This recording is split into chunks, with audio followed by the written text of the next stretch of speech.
ಸ್ನೇಹಿತರೆ ನಮಸ್ಕಾರ. Study I Kannada ಚಾನಲ್ಗೆ ಸ್ವಾಗತ. ಕರ್ನಾಟಕ ರಾಜ್ಯ ಪೊಲೀಸ್ ಇಲಾಖೆಯಲ್ಲಿ ಮಿಕ್ಕುಳಿದ ವೃಂದದಲ್ಲಿ ಖಾಲಿ ಇರತಕ್ಕಂಥ ಸಶಸ್ತ್ರ ಪೊಲೀಸ್ ಕಾನ್ಸ್ಟೇಬಲ್ ಒಟ್ಟು 1421 CAR ಮತ್ತು DAR ಹುದ್ದೆಗಳ ಒಂದು ನೇರ ನೇಮಕಾತಿಗೆ ಅಧಿಸೂಚನೆಯನ್ನು ಹೊರಡಿಸಿದ್ದಾರೆ. ಸ್ನೇಹಿತರೆ, ಈ ಒಂದು ವಿಡಿಯೋದಲ್ಲಿ ಈ ಅಧಿಸೂಚನೆಗೆ ಸಂಬಂಧಿಸಿದಂತೆ ಡೀಟೇಲ್ ಆಗಿ ತಿಳ್ಕೊಳ್ಳೋಣ. ಈ ಹುದ್ದೆಗಳಿಗೆ ಯಾವ ರೀತಿ ಅರ್ಜಿಯನ್ನು ಸಲ್ಲಿಸೋದು, ವಿದ್ಯಾರ್ಹತೆ ಬಗ್ಗೆ, ಅರ್ಜಿ ಸಲ್ಲಿಸುವಂಥ ಪ್ರಾರಂಭ ದಿನಾಂಕ, ಕೊನೆಯ ದಿನಾಂಕ, ಅರ್ಜಿಯ ಶುಲ್ಕ, ನೇಮಕಾತಿಯ ವಿಧಾನ ಎಲ್ಲದರ ಬಗ್ಗೆ ಡೀಟೇಲ್ ಆಗಿ ಈ ವಿಡಿಯೋದಲ್ಲಿ ತಿಳಿದುಕೊಳ್ಳೋಣ. ವಿಡಿಯೋ ಪ್ರಾರಂಭಿಸೋದಕ್ಕಿಂತ ಮುಂಚೆ ನಮ್ಮ ಚಾನಲ್ನ ಯಾರ್ಯಾರು ಸಬ್ಸ್ಕ್ರೈಬ್ ಆಗಿಲ್ಲ ದಯವಿಟ್ಟು ಚಾನಲ್ನ ಸಬ್ಸ್ಕ್ರೈಬ್ ಮಾಡಿ. ಮುಂದೆ ಸ್ಪರ್ಧಾತ್ಮಕ ಪರೀಕ್ಷೆಗಳಿಗೆ ಸಂಬಂಧಿಸಿದ ವಿಷಯಗಳ ಮೇಲೆ ವಿಡಿಯೋಗಳನ್ನು ತರ್ತಾ ಇರ್ತೀವಿ. ಆದ್ದರಿಂದ ನಮ್ಮ ಚಾನಲ್ನ ತಪ್ಪದೇ ಸಬ್ಸ್ಕ್ರೈಬ್ ಮಾಡಿ ಹಾಗೂ ಮುಂದಿನ ವಿಡಿಯೋಗಳ ನೋಟಿಫಿಕೇಷನ್ಗಾಗಿ ಪಕ್ಕದಲ್ಲಿರ್ತಕ್ಕಂಥ ಬೆಲ್ ಐಕಾನ್ ಮೇಲೆ ಕ್ಲಿಕ್ ಮಾಡಿ. ಸ್ನೇಹಿತರೆ, ಈ ಅಧಿಸೂಚನೆಯನ್ನು 19/6/2026 ಹೊರಡಿಸಲಾಗಿದೆ. ಈ ಅಧಿಸೂಚನೆಯಲ್ಲಿ ವಿಷಯ ಬಂದ್ಬಿಟ್ಟು ಕರ್ನಾಟಕ ರಾಜ್ಯ ಪೊಲೀಸ್ ಇಲಾಖೆಯಲ್ಲಿ ಮಿಕ್ಕುಳಿದ ವೃಂದದಲ್ಲಿ ಖಾಲಿ ಇರುವ ಸಶಸ್ತ್ರ ಪೊಲೀಸ್ ಕಾನ್ಸ್ಟೇಬಲ್ CAR ಮತ್ತು DAR ಒಟ್ಟು 1421 ಹುದ್ದೆಗಳ ನೇರ ನೇಮಕಾತಿಗೆ ಈ ಅಧಿಸೂಚನೆಯನ್ನು ಹೊರಡಿಸಲಾಗಿದೆ ಅಂತ ತಿಳಿಸಿದ್ದಾರೆ. ಇಲ್ಲಿ ಕರ್ನಾಟಕ ರಾಜ್ಯ ಪೊಲೀಸ್ ಇಲಾಖೆಯ ಮಿಕ್ಕುಳಿದ ವೃಂದದಲ್ಲಿನ ವಿವಿಧ ಜಿಲ್ಲಾ ನಗರ ಘಟಕಗಳಲ್ಲಿ ಖಾಲಿ ಇರತಕ್ಕಂಥ ಸಶಸ್ತ್ರ ಪೊಲೀಸ್ ಕಾನ್ಸ್ಟೇಬಲ್ CAR ಮತ್ತು DAR ವೃಂದದ ಹುದ್ದೆಗಳಿಗೆ ನೇಮಕಾತಿ ಮಾಡುವ ಸಂಬಂಧ ಈ ಅಧಿಸೂಚನೆಯನ್ನು ಹೊರಡಿಸಲಾಗಿದೆ ಅಂತ ತಿಳಿಸಿದ್ದಾರೆ. ಈ ಹುದ್ದೆಗಳ ನೇಮಕಾತಿ ಲಿಖಿತ ಪರೀಕ್ಷೆಯನ್ನು ಕರ್ನಾಟಕ ಪರೀಕ್ಷಾ ಪ್ರಾಧಿಕಾರದವರು ಕೈಗೊಳ್ಳೋದ್ರಿಂದ ಕರ್ನಾಟಕ ಪರೀಕ್ಷಾ ಪ್ರಾಧಿಕಾರದಿಂದ ಆನ್ಲೈನ್ ಮೂಲಕ ಅರ್ಜಿಗಳನ್ನು ಆಹ್ವಾನಿಸಲಾಗಿದೆ ಅಂತ ತಿಳಿಸಿದ್ದಾರೆ. ಅದಕ್ಕಾಗಿ ಅರ್ಹ ಅಭ್ಯರ್ಥಿಗಳು ಸದರಿ ಹುದ್ದೆಗಳ ದೇಹದಾಢ್ಯತೆ ಹಾಗೂ ಇತರ ನೇಮಕಾತಿ ಅರ್ಹತೆಯನ್ನು ಪಡೆಯೋದಕ್ಕೆ ಕರ್ನಾಟಕ ಪರೀಕ್ಷಾ ಪ್ರಾಧಿಕಾರ ನಡೆಸುವ ಸ್ಪರ್ಧಾತ್ಮಕ ಪರೀಕ್ಷೆಗೆ ಹಾಜರಾಗಬೇಕು ಅಂತ ತಿಳಿಸಿದ್ದಾರೆ. ಇಲ್ಲಿ ಪೊಲೀಸ್ ಇಲಾಖೆಯಲ್ಲಿ ಸಶಸ್ತ್ರ ಪೊಲೀಸ್ ಕಾನ್ಸ್ಟೇಬಲ್ ಮಿಕ್ಕುಳಿದ ವೃಂದ ಖಾಲಿ ಇರತಕ್ಕಂಥ ಹುದ್ದೆಗಳ ವಿವರವನ್ನು ನೀಡಿದ್ದಾರೆ. ಹುದ್ದೆಯ ವಿವರ ಬಂದ್ಬಿಟ್ಟು ಸಶಸ್ತ್ರ ಪೊಲೀಸ್ ಕಾನ್ಸ್ಟೇಬಲ್ CAR ಮತ್ತು DAR ಒಟ್ಟು ಖಾಲಿ ಇರತಕ್ಕಂಥ ಹುದ್ದೆಗಳ ಸಂಖ್ಯೆ 1421. ವೇತನ ಶ್ರೇಣಿ ಬಂದ್ಬಿಟ್ಟು 37,500ರಿಂದ 76,100. ಸ್ನೇಹಿತರೆ, ಈ ಹುದ್ದೆಗಳಿಗೆ ಅರ್ಜಿ ಸಲ್ಲಿಸೋದಕ್ಕೆ ನಿಗದಿಪಡಿಸಿರ್ತಕ್ಕಂಥ ವಿದ್ಯಾರ್ಹತೆ ಬಂದ್ಬಿಟ್ಟು ಈ ಹುದ್ದೆಗೆ ನೀವು ಅರ್ಜಿ ಸಲ್ಲಿಸಬೇಕಂದ್ರೆ PUC ಅಥವಾ ತತ್ಸಮಾನ ವಿದ್ಯಾರ್ಹತೆಯನ್ನು ಹೊಂದಿರಬೇಕು. ಹಾಗೂ ಅರ್ಜಿ ಸಲ್ಲಿಸೋದಕ್ಕೆ ನಿಗದಿಪಡಿಸಿರ್ತಕ್ಕಂಥ ಕೊನೆಯ ದಿನಾಂಕದಂದು ನಿಗದಿತ ವಿದ್ಯಾರ್ಹತೆ ಪಡೆಯೋದಕ್ಕೆ ಪರೀಕ್ಷೆ ಬರೆದು ಫಲಿತಾಂಶಕ್ಕಾಗಿ ಕಾಯ್ತಾ ಇರ್ತಕ್ಕಂಥ ಅಭ್ಯರ್ಥಿಗಳು ಅರ್ಜಿ ಸಲ್ಲಿಸೋದಕ್ಕೆ ಅರ್ಹರಿರೋದಿಲ್ಲ ಅಂತ ತಿಳಿಸಿದ್ದಾರೆ. ಅಂದರೆ ನೀವು ಇಲ್ಲಿ ನಿಗದಿಪಡಿಸಿರ್ತಕ್ಕಂಥ ವಿದ್ಯಾರ್ಹತೆಯನ್ನು ನೀವು ಪಡೆದಿರಬೇಕು. ಅರ್ಜಿ ಸಲ್ಲಿಸೋ ಕೊನೆಯ ದಿನಾಂಕಕ್ಕಿಂತ ಮುಂಚೆನೇ ಈ ವಿದ್ಯಾರ್ಹತೆಯನ್ನು ಪಡೆದಿರಬೇಕು. ಆಗ ಮಾತ್ರ ನೀವು ಈ ಹುದ್ದೆಗೆ ಅರ್ಜಿಯನ್ನು ಸಲ್ಲಿಸ್ಬೋದು. ಒಂದು ವೇಳೆ ರಿಸಲ್ಟ್ಗಾಗಿ ಕಾಯ್ತಾ ಇದ್ದರೆ ನೀವು ಈ ಹುದ್ದೆಗೆ ಅರ್ಜಿ ಸಲ್ಲಿಸೋದಕ್ಕೆ ಬರಲ್ಲ. ಮೇಲಿನ ವಿದ್ಯಾರ್ಹತೆಯನ್ನು ಹೊರತುಪಡಿಸಿ ಬೇರೆ ಯಾವ ವಿದ್ಯಾರ್ಹತೆಯನ್ನು ಕೂಡ ಪರಿಗಣಿಸೋದಿಲ್ಲ ಅಂತ ತಿಳಿಸಿದ್ದಾರೆ. ಅರ್ಜಿ ಸಲ್ಲಿಸುವ ಕೊನೆಯ ದಿನಾಂಕದೊಳಗೆ ಎಲ್ಲ ಅಭ್ಯರ್ಥಿಗಳು PUC 12ನೇ ತರಗತಿ ಅಥವಾ ತತ್ಸಮಾನ ಪರೀಕ್ಷೆಯ ಅಂಕಪಟ್ಟಿಯನ್ನು ಹೊಂದಿರಬೇಕು ಅಂತ ಇಲ್ಲಿ ತಿಳಿಸಿದ್ದಾರೆ. ಸ್ನೇಹಿತರೆ, ಇಲ್ಲಿ ಹುದ್ದೆಗಳಿಗೆ ಅರ್ಜಿ ಸಲ್ಲಿಸೋದಕ್ಕೆ ವಯೋಮಿತಿಯನ್ನು ನಿಗದಿಪಡಿಸಲಾಗಿದೆ. ಇಲ್ಲಿ ಅರ್ಜಿಗಳನ್ನು ಸ್ವೀಕರಿಸಲು ನಿಗದಿಪಡಿಸಿರ್ತಕ್ಕಂಥ ಕೊನೆಯ ದಿನಾಂಕದಂದು ಕನಿಷ್ಠ 18 ವರ್ಷ ತುಂಬಿರತಕ್ಕದ್ದು ಹಾಗೂ ಈ ಕೆಳಕಂಡ ಗರಿಷ್ಠ ವಯೋಮಿತಿಯನ್ನು ಮೀರಿರಬಾರ್ದು ಅಂತ ತಿಳಿಸಿದ್ದಾರೆ. ಈ ಹುದ್ದೆಗಳಿಗೆ ಯಾರೆಲ್ಲ ಅರ್ಜಿ ಸಲ್ಲಿಸ್ತಾರ ಪ್ರತಿಯೊಬ್ಬರು ಕೂಡ 18 ವರ್ಷದ ಮೇಲ್ಪಟ್ಟಂಥವ್ರು ಮಾತ್ರ ಈ ಹುದ್ದೆಗಳಿಗೆ ಅರ್ಜಿಯನ್ನು ಸಲ್ಲಿಸ್ಬೋದು. ಕನಿಷ್ಠ 18 ವರ್ಷ ತುಂಬಿರಬೇಕು ಅಂತ ತಿಳಿಸಿದ್ದಾರೆ. ಹಾಗೂ ಗರಿಷ್ಠ ವಯೋಮಿತಿ ಬಂದ್ಬಿಟ್ಟು ಇಲ್ಲಿ ಸಾಮಾನ್ಯ ಅರ್ಹತೆ ಅಭ್ಯರ್ಥಿಗಳಿಗೆ 33 ವರ್ಷ ಗರಿಷ್ಠ ವಯೋಮಿತಿಯನ್ನು ನಿಗದಿಪಡಿಸಲಾಗಿದೆ. ಹಾಗೂ ಪರಿಶಿಷ್ಟ ಜಾತಿ, ಪರಿಶಿಷ್ಟ ಪಂಗಡ, ಪ್ರವರ್ಗ 1 ಮತ್ತು ಪ್ರವರ್ಗ 2A, 2B, 3A, 3B ಅಭ್ಯರ್ಥಿಗಳಿಗೆ 35 ವರ್ಷ ಗರಿಷ್ಠ ವಯೋಮಿತಿಯನ್ನು ನಿಗದಿಪಡಿಸಲಾಗಿದೆ. ಹಾಗೂ ಕರ್ನಾಟಕದ ಅರಣ್ಯ ಪ್ರದೇಶಗಳಲ್ಲಿ ವಾಸಿಸುತ್ತಿರುವ ಬುಡಕಟ್ಟು ಅಭ್ಯರ್ಥಿಗಳಿಗೆ 38 ವರ್ಷ ಗರಿಷ್ಠ ವಯೋಮಿತಿಯನ್ನು ನಿಗದಿಪಡಿಸಲಾಗಿದೆ. ಇಲ್ಲಿ ಅರ್ಜಿ ಸಲ್ಲಿಸುವ ವಿಧಾನವನ್ನು ತಿಳಿಸಿದ್ದಾರೆ. ಪ್ರಾಧಿಕಾರದ ವೆಬ್ಸೈಟ್ ಆದಂಥ cetonline.karnataka.gov.in/KEA ನೀವು ಈ ಒಂದು ಲಿಂಕನ್ನು ಬಳಸಿ ನೀವು ಅರ್ಜಿಯನ್ನು ಆನ್ಲೈನ್ ಮುಖಾಂತರ ಸಲ್ಲಿಸ್ಬೋದು ಅಂತ ತಿಳಿಸಿದ್ದಾರೆ. ಒಮ್ಮೆ ಅರ್ಜಿ ಸಲ್ಲಿಸಿದ ಅರ್ಜಿಯನ್ನು ಯಾವುದೇ ಮಾಹಿತಿಯನ್ನು ಕೂಡ ಯಾವುದೇ ಹಂತದಲ್ಲಿ ಬದಲಾವಣೆ ಅಥವಾ ತಿದ್ದುಪಡಿ ಮಾಡೋದಕ್ಕೆ ಅವಕಾಶ ಇರೋದಿಲ್ಲ ಅಂತ ತಿಳಿಸಿದ್ದಾರೆ. ನೀವು ಒಮ್ಮೆ ಏನಾದರೂ ಆನ್ಲೈನ್ ಮುಖಾಂತರ ಅರ್ಜಿಯನ್ನು ಸಲ್ಲಿಸಿದ್ರೆ ಅಲ್ಲಿ ಏನು ಮಾಹಿತಿಯನ್ನು ನೀಡಿರ್ತೀರ ಅದೇ ಫೈನಲ್ ಆಗಿರುತ್ತೆ. ಆಮೇಲೆ ಅದು ಒಂದು ಸಾರಿ ಫೈನಲ್ ಸಬ್ಮಿಟ್ ಆದಮೇಲೆ ಎಡಿಟ್ ಮಾಡೋದಕ್ಕೆ ಯಾವುದೇ ಅವಕಾಶ ಇರೋದಿಲ್ಲ ಅಂತ ತಿಳಿಸಿದ್ದಾರೆ. ಆದ್ದರಿಂದ ಅಭ್ಯರ್ಥಿಗಳು ಎಚ್ಚರಿಕೆಯಿಂದ ಅಧಿಸೂಚನೆಯನ್ನು ಓದಿ ಅರ್ಥೈಸಿಕೊಂಡು ಅರ್ಜಿ ಸಲ್ಲಿಸಲು ಸೂಚಿಸಲಾಗಿದೆ ಅಂತ ತಿಳಿಸಿದ್ದಾರೆ. ಅಭ್ಯರ್ಥಿಗಳು ಹುದ್ದೆಗಳ ವರ್ಗೀಕರಣದಲ್ಲಿ ಪ್ರಕಟಿಸಿದ ಯಾವುದಾದ್ರೂ ಒಂದು ಘಟಕಕ್ಕೆ ಮಾತ್ರ ಅರ್ಜಿಯನ್ನು ಸಲ್ಲಿಸತಕ್ಕದ್ದು ಅಂತ ತಿಳಿಸಿದ್ದಾರೆ. ಮತ್ತು ಇಲ್ಲಿ ಆನ್ಲೈನ್ ಮುಖಾಂತರ ಅರ್ಜಿ ಸಲ್ಲಿಸೋದಕ್ಕೆ ಪ್ರಾರಂಭ ದಿನಾಂಕ 22/6/2026 ಹಾಗೂ ಆನ್ಲೈನ್ ಮುಖಾಂತರ ಅರ್ಜಿಯನ್ನು ಸಲ್ಲಿಸೋದಕ್ಕೆ ಕೊನೆಯ ದಿನಾಂಕ 22/7/2026 ಹಾಗೂ ಶುಲ್ಕವನ್ನು ಪಾವತಿ ಮಾಡೋದಕ್ಕೆ ಕೊನೆಯ ದಿನಾಂಕ ಬಂದ್ಬಿಟ್ಟು 24/7/2026. ಹಾಗೂ ಇಲ್ಲಿ ಅಭ್ಯರ್ಥಿಗಳು ಆನ್ಲೈನ್ ಮುಖಾಂತರ ಭರ್ತಿ ಮಾಡೋದಕ್ಕೆ ಮೊದಲು ಅರ್ಹತೆಗೆ ಸಂಬಂಧಿಸಿದ ಎಲ್ಲ ಸೂಚನೆಗಳನ್ನು ಓದಿಕೊಳ್ಳತಕ್ಕದ್ದು ಹಾಗೂ ನೀಡಿರುವ ಸೂಚನೆಗಳನ್ವಯ ಅರ್ಜಿಯನ್ನು ಭರ್ತಿ ಮಾಡತಕ್ಕದ್ದು ಅಂತ ತಿಳಿಸಿದ್ದಾರೆ. ತಪ್ಪು ಅಥವಾ ಸುಳ್ಳು ಮಾಹಿತಿಗಳನ್ನು ನೀಡಿ ಅರ್ಜಿ ಸಲ್ಲಿಸಿದಲ್ಲಿ ಯಾವುದೇ ಸಮಯದಲ್ಲಾದರೂ ಯಾವುದೇ ಸೂಚನೆ ನೀಡದೆ ಅಭ್ಯರ್ಥಿತನವನ್ನು ರದ್ದುಗೊಳಿಸಲಾಗುವುದು ಹಾಗೂ ನಿಯಮಾನುಸಾರ ಅಂಥವರ ವಿರುದ್ಧ ಸರ್ಕಾರ, ಪ್ರಾಧಿಕಾರ ಅಥವಾ ಸಂಸ್ಥೆ ಕಾನೂನಿನನ್ವಯ ಸೂಕ್ತ ಕ್ರಮ ಕೈಗೊಳ್ಳಲಾಗುವುದು ಅಂತ ತಿಳಿಸಿದ್ದಾರೆ. ಅಂದರೆ ನೀವು ಆನ್ಲೈನ್ ಮುಖಾಂತರ ಅರ್ಜಿ ಸಲ್ಲಿಸಬೇಕಾದ್ರೆ ಕರೆಕ್ಟ್ ಆಗಿರ್ತಕ್ಕಂಥ ನಿಮ್ಮ ಮಾಹಿತಿಯನ್ನು ಸಲ್ಲಿಸಬೇಕು. ಯಾವುದಾದ್ರೂ ತಪ್ಪು ಅಥವಾ ಸುಳ್ಳು ಮಾಹಿತಿಯನ್ನು ನೀಡಿದ್ದು ಕಂಡು ಬಂದಲ್ಲಿ ನಿಮ್ಮ ಅಭ್ಯರ್ಥಿತನವನ್ನು ರದ್ದುಗೊಳಿಸಲಾಗುವುದು ಅಂತ ತಿಳಿಸಿದ್ದಾರೆ.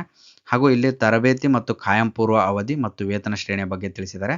ಇಲ್ಲಿ ತರಬೇತಿ ಬಂದ್ಬಿಟ್ಟು ನೇಮಕಾತಿ ಹೊಂದಿದ ಅಭ್ಯರ್ಥಿಗಳು ಡಿಜಿ ಮತ್ತು ಐಜಿಪಿರವರು ಕಾಲಕಾಲಕ್ಕೆ ನಿರ್ದಿಷ್ಟಪಡಿಸಿರ್ತಕ್ಕಂಥ ಪೊಲೀಸ್ ತರಬೇತಿ ಶಾಲೆಗಳಲ್ಲಿ ನಿಗದಿಪಡಿಸಲಾಗುವ ಅವಧಿಗೆ ಮೂಲ ಬುನಾದಿ ತರಬೇತಿಯನ್ನು ಪಡೆಯಬೇಕು. ತರಬೇತಿಯಲ್ಲಿ ನಿಗದಿಪಡಿಸಿರ್ತಕ್ಕಂಥ ಪರೀಕ್ಷೆಗಳಲ್ಲಿ ಉತ್ತೀರ್ಣರಾಗಬೇಕು ಅಂತ ತಿಳಿಸಿದ್ದಾರೆ. ಅನುತ್ತೀರ್ಣರಾದಂಥ ಅಭ್ಯರ್ಥಿಗಳನ್ನು ಸೇವೆಯಿಂದ ವಜಾಗೊಳಿಸಲಾಗುವುದು ಅಂತ ತಿಳಿಸಿದ್ದಾರೆ.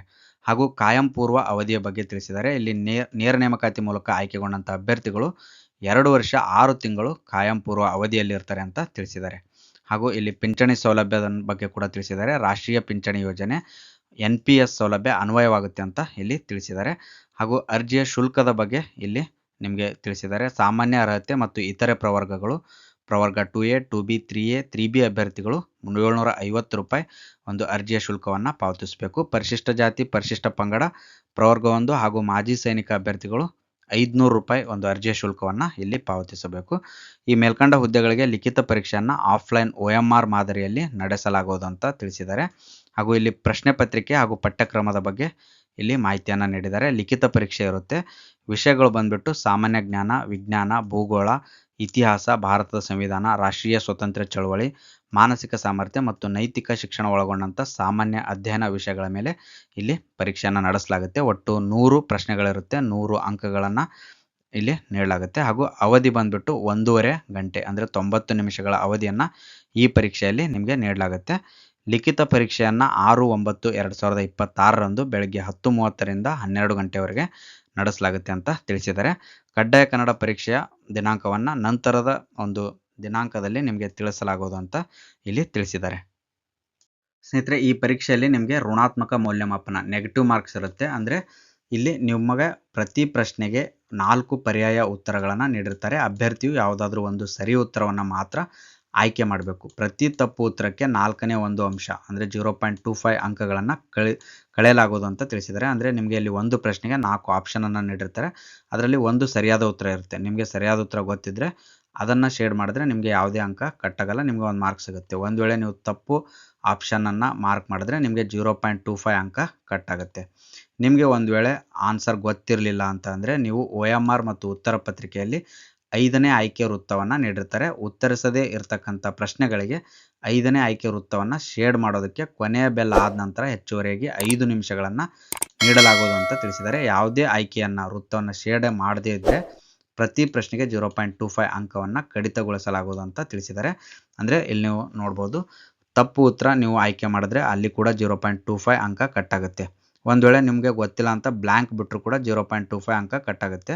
ಅದಕ್ಕೆ ನೀವು ಸರಿಯಾಗಿ ಗೊತ್ತಿದ್ದರೆ ಆ ಆಪ್ಷನ್ನ ನೀವು ಆಯ್ಕೆ ಮಾಡಬೇಕು. ಒಂದು ವೇಳೆ ನಿಮಗೆ ಯಾವುದೇ ಉತ್ತರ ಗೊತ್ತಿಲ್ಲ ಅಂತಂದರೆ 5ನೇ ಆಪ್ಷನ್ನ ಕೊಟ್ಟಿರ್ತಾರೆ, ಅಲ್ಲಿ ನೀವು ಶೇಡ್ ಮಾಡಬೇಕು. ಆಗ ನಿಮಗೆ ಯಾವುದೇ ನೆಗೆಟಿವ್ ಮಾರ್ಕ್ ಕಟ್ಟಾಗಲ್ಲ. ಒಂದು ವೇಳೆ ಬ್ಲ್ಯಾಂಕ್ ಬಿಟ್ಟರೆ 0.25 ಕಟ್ಟಾಗುತ್ತೆ. ತಪ್ಪಾಗಿ ಮಾರ್ಕ್ ಮಾಡಿದ್ರು ಕೂಡ ನಿಮಗೆ 0.25 ಕಟ್ಟಾಗುತ್ತೆ. ಆದ್ದರಿಂದ ಸರಿಯಾದ ಉತ್ತರ ಗೊತ್ತಿದ್ದರೆ ನೀವು ಸರಿಯಾದ ಆಯ್ಕೆಯನ್ನು ನೀವು ಶೇಡ್ ಮಾಡಿ. ಒಂದು ವೇಳೆ ಆನ್ಸರ್ ಗೊತ್ತಿರಲಿಲ್ಲ ಅಂದರೆ 5ನೇ ಆಪ್ಷನನ್ನು ನೀವು ಶೇಡ್ ಮಾಡಿ. ನಿಮಗೆ ಕೊನೆ ಒಂದು ಹೆಚ್ಚುವರಿಯಾಗಿ 5 ನಿಮಿಷವನ್ನು ಕೂಡ ನಿಮಗೆ ಇಲ್ಲಿ ನೀಡಲಾಗುತ್ತೆ ಅಂತ ತಿಳಿಸಿದ್ದಾರೆ. ಮತ್ತು ಇಲ್ಲಿ ಲಿಖಿತ ಪರೀಕ್ಷೆಯಲ್ಲಿ 1:5 ಅನುಪಾತದ ಅಡಿಯಲ್ಲಿ ಅರ್ಹತೆಗೊಂಡಂಥ ಅಭ್ಯರ್ಥಿಗಳಿಗೆ ದೇಹದಾಢ್ಯತೆ ಪರೀಕ್ಷೆ ಅಂದರೆ ಫಿಸಿಕಲ್ ಸ್ಟ್ಯಾಂಡರ್ಡ್ ಟೆಸ್ಟ್ಗೆ ಮತ್ತು ಸಹಿಷ್ಣುತೆ ಪರೀಕ್ಷೆಗೆ ನಿಮಗೆ ನಡೆಸಲಾಗುತ್ತೆ ಅಂತ ಇಲ್ಲಿ ತಿಳಿಸಿದ್ದಾರೆ. ಇಲ್ಲಿ ದೇಹದಾಢ್ಯತೆ ಪರೀಕ್ಷೆ ಬಗ್ಗೆ ಕೂಡ ಇಲ್ಲಿ ತಿಳಿಸಿದ್ದಾರೆ. ಪುರುಷ ಮತ್ತು ಮಾಜಿ ಸೈನಿಕ ಅಭ್ಯರ್ಥಿಗಳಿಗೆ ಕನಿಷ್ಠ ಎತ್ತರ ಬಂದ್ಬಿಟ್ಟು 160 ಸೆಂಟಿಮೀಟರ್, ಕನಿಷ್ಠ ಎದೆ ಸುತ್ತಳತೆ ಬಂದ್ಬಿಟ್ಟು 86 ಸೆಂಟಿಮೀಟರ್, ಪೂರ್ತಿ ವಿಸ್ತರಿಸಿದಾಗ ಕನಿಷ್ಠ ವಿಸ್ತರಣೆ 5 ಸೆಂಟಿಮೀಟರ್ ಅಂತ ತಿಳಿಸಿದ್ದಾರೆ.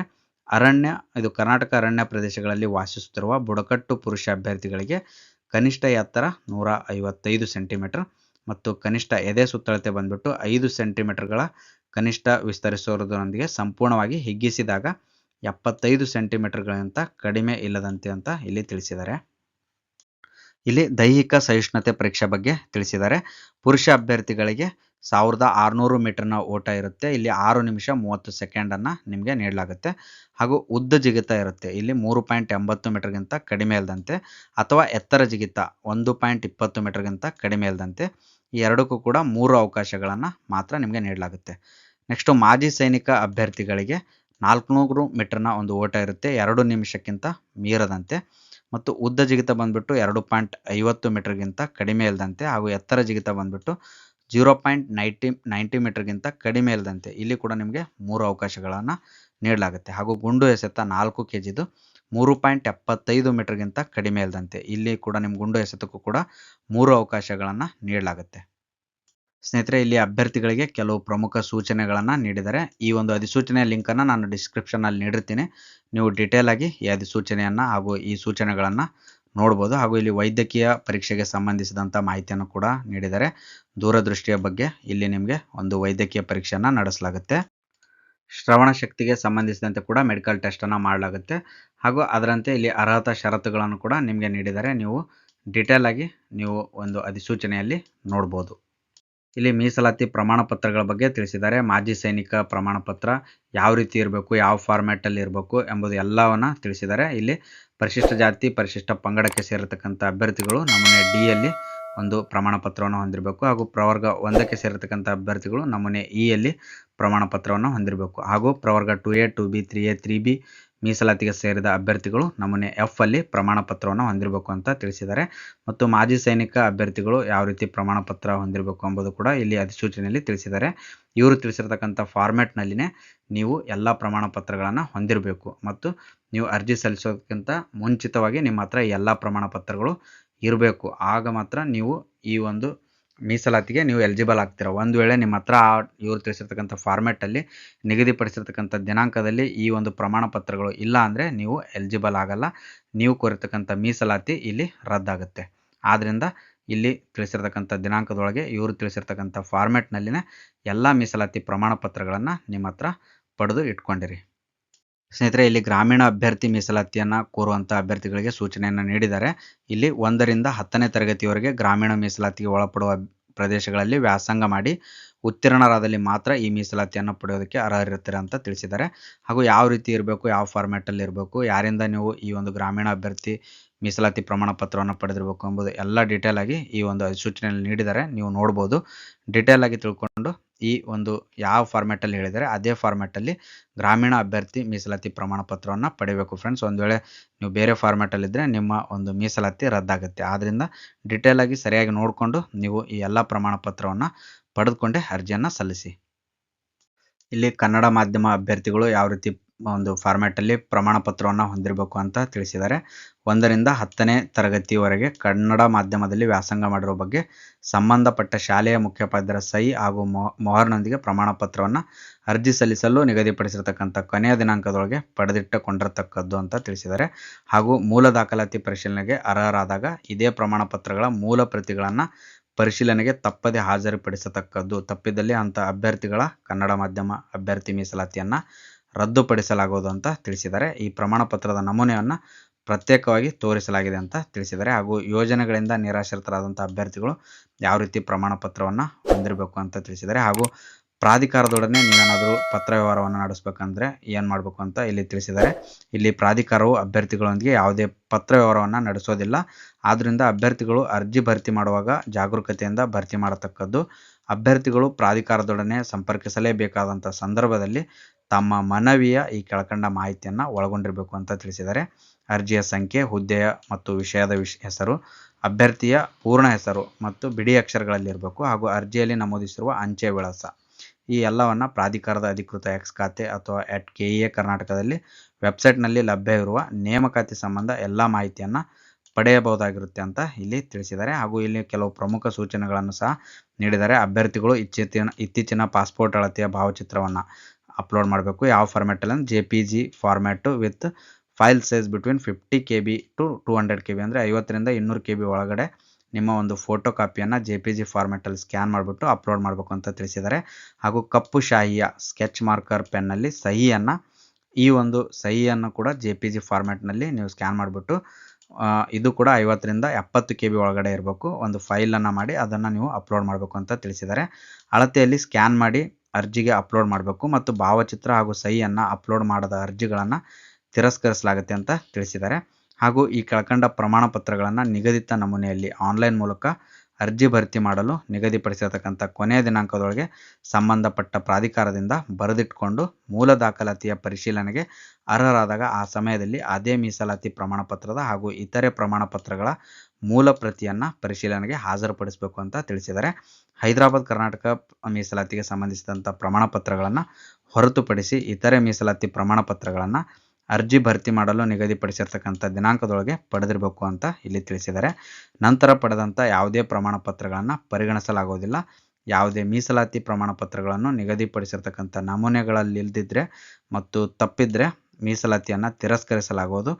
ಅಭ್ಯರ್ಥಿತನವನ್ನು ಕೂಡ ಅನರ್ಹಗೊಳಿಸಲಾಗುವುದು ಅಂತ ಇಲ್ಲಿ ತಿಳಿಸಿದ್ದಾರೆ.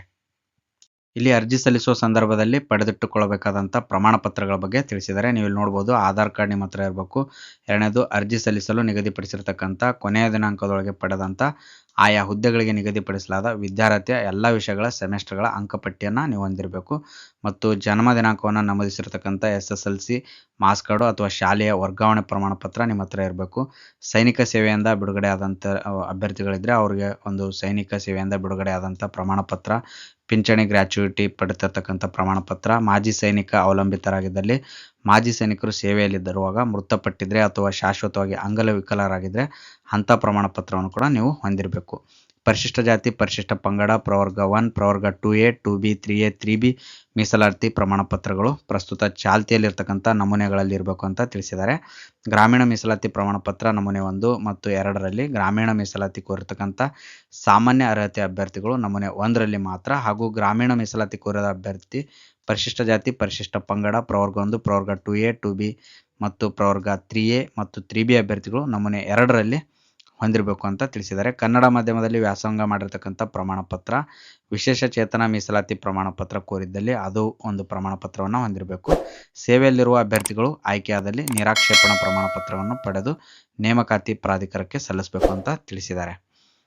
ಅದರ ನಂತರ ಅಭ್ಯರ್ಥಿಗಳಿಗೆ ಕೆಲವು ವಿಶೇಷ ಸೂಚನೆಗಳನ್ನು ಕೂಡ ನೀಡಿದ್ದಾರೆ. ನೀವು ಈ ಒಂದು ಅಧಿಸೂಚನೆಯಲ್ಲಿ ನೋಡ್ಬೋದು. ಸ್ನೇಹಿತರೆ, ಈ ಒಂದು ನೇಮಕಾತಿ ಅಧಿಸೂಚನೆಗೆ ಸಂಬಂಧಿಸಿದಂತೆ ಹೆಚ್ಚಿನ ಮಾಹಿತಿಗಾಗಿ ಒಂದು ಮಾಹಿತಿ ಕೇಂದ್ರದ ದೂರವಾಣಿ ಸಂಖ್ಯೆಯನ್ನು ನೀಡಿದರೆ 08023460460. ಈ ಒಂದು ಸಂಖ್ಯೆಗೆ ನೀವು 10 ಗಂಟೆಯಿಂದ ಸಾಯಂಕಾಲ 6ರವರೆಗೆ ನೀವು ದೂರವಾಣಿ ಕರೆಯನ್ನು ಮಾಡಿ ಮಾಹಿತಿಯನ್ನು ಪಡೆಯಬಹುದು ಅಂತ ಇಲ್ಲಿ ತಿಳಿಸಿದ್ದಾರೆ. ಸ್ನೇಹಿತರೆ, ಇಲ್ಲಿ ಅಧಿಸೂಚನೆಯಲ್ಲಿ ಒಂದು ಮೀಸಲಾತಿಗೆ ಸಂಬಂಧಿಸಿದ ಅಂಕಣದಲ್ಲಿ ಉಪಯೋಗಿಸಿದಂಥ ಪದಗಳ ಅರ್ಥವನ್ನು ಈ ಕೆಳಕಂಡಂತೆ ಅರ್ಥೈಸಿಕೊಳ್ಬೇಕು ಅಂತ ತಿಳಿಸಿದ್ದಾರೆ. ಇಲ್ಲಿ ನೋಡ್ಬೋದು, ಅಂದರೆ ಸಾಮಾನ್ಯ ಅರ್ಹತೆ ಅಂತ ಹೇಳಿ, ಇಂಗ್ಲೀಷ್ನಲ್ಲಿ GM ಅಂದರೆ ಜನರಲ್ ಮೆರಿಟ್ ಅಂತ. ಇಲ್ಲಿ ಪರಿಶಿಷ್ಟ ಜಾತಿ, ಅಂದರೆ ಪರಿಶಿಷ್ಟ ಜಾತಿ, SC ಅಂತ ಹೇಳಿ ಶೆಡ್ಯೂಲ್ಡ್ ಕ್ಯಾಸ್ಟ್. ಈ ರೀತಿ ನಿಮಗೆ ಇಲ್ಲಿ ಒಂದು ಅಂಕಣದಲ್ಲಿ ಉಪಯೋಗಿಸಿದಂಥ ಕೆಲವೊಂದು ಶಾರ್ಟ್ಕಟ್ ಬಗ್ಗೆ ಒಂದು ಲಾಂಗ್ ಫಾರ್ಮನ್ನು, ಅದರದ ಡೀಟೇಲ್ ಆಗಿರ್ತಕ್ಕಂಥ ಒಂದು ಶಬ್ದಗಳ ವಿವರಣೆಯನ್ನು ಇಲ್ಲಿ ನೀಡಿದ್ದಾರೆ. ನೀವು ಇದನ್ನು ನೋಡ್ಬೋದು. ಸ್ನೇಹಿತರೆ, ಈ ವಿಡಿಯೋದಲ್ಲಿ ನೀಡಿರ್ತಕ್ಕಂಥ ಮಾಹಿತಿ ನಿಮಗೆಲ್ಲ ಇಷ್ಟ ಆಗಿದೆ ಅಂತ ತಿಳ್ಕೊತೀನಿ. ವಿಡಿಯೋ ಇಷ್ಟ ಆಗಿದ್ರೆ ವಿಡಿಯೋನ ಲೈಕ್ ಮಾಡಿ ಮತ್ತು ಆದಷ್ಟು ಜನರಿಗೆ ಶೇರ್ ಮಾಡಿ.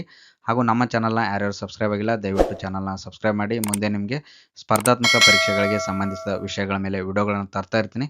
ಆದ್ದರಿಂದ ತಪ್ಪದೇ ಚಾನಲ್ನ ಸಬ್ಸ್ಕ್ರೈಬ್ ಮಾಡಿ ಹಾಗೂ ಮುಂದಿನ ವಿಡಿಯೋಗಳ ಒಂದು ನೋಟಿಫಿಕೇಷನ್ಗಾಗಿ ಪಕ್ಕದಲ್ಲಿರ್ತಕ್ಕಂಥ ಬೆಲ್ ಐಕಾನ್ ಮೇಲೆ ಕ್ಲಿಕ್ ಮಾಡಿ. ಧನ್ಯವಾದಗಳು.